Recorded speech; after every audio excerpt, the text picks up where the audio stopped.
HRM Concept Review, Compensation 13. Components of executive compensation. Executive compensation typically comprises 5 principal elements: base salary, annual incentives or bonuses, long-term incentives, benefits, and perks. While job evaluation occasionally influences executive base salaries, the input from a company's compensation committee, often part of the board of directors, is generally more significant. This committee might also undertake some analytical responsibilities traditionally held by the Chief Personnel Officer. Annual bonuses are crucial in the executive pay structure, aiming to enhance short-term performance. Each company adapts its performance metrics within these incentive plans to align with its unique goals and strategies.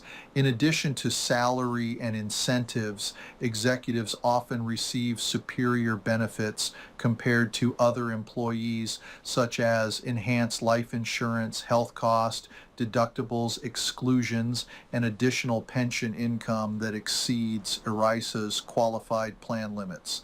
Companies are also increasingly required to assign a monetary value to the additional perks provided to executives.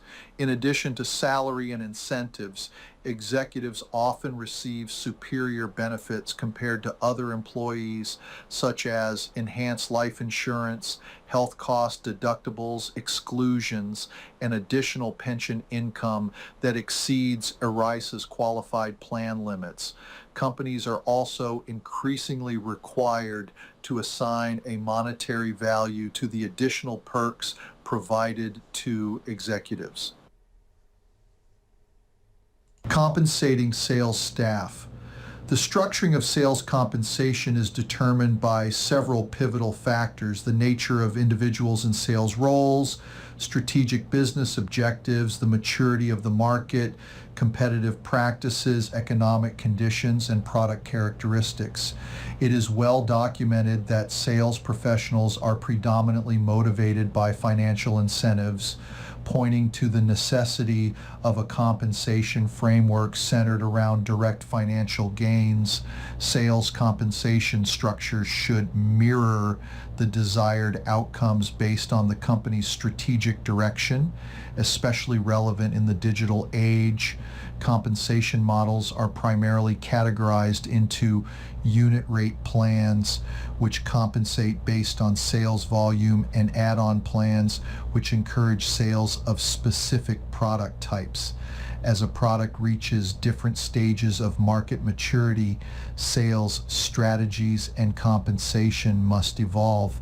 Mature markets might see a shift towards a mix of performance-based incentives focused on customer satisfaction and stable base salaries to retain experienced sales staff. Economic conditions impact compensation structures, with prosperous times supporting broader sales team employment and downturns requiring a focus on rewarding top performers who excel despite challenges. Lastly, the complexity of the product influences the compensation design. Products that are difficult to understand and sell require significant training and are usually associated with compensation plans that reward comprehensive skill development, in contrast to simpler products that might offer higher incentives for immediate sales results. Compensation of contingent workers. In the evolving landscape of the new economy, categorizing jobs and aligning compensation is increasingly complex. Workers from temporary help agencies generally receive lower compensation compared to independent contractors who may earn more due to their precarious employment status and lack of regular benefits. These contractors are often former employees who have been rehired on a contingent basis after being downsized.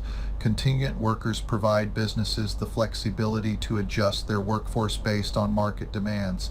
However, This flexibility can come at the cost of job satisfaction, with contingent workers typically experiencing lower morale due to reduced wages and benefits, despite often displaying higher productivity.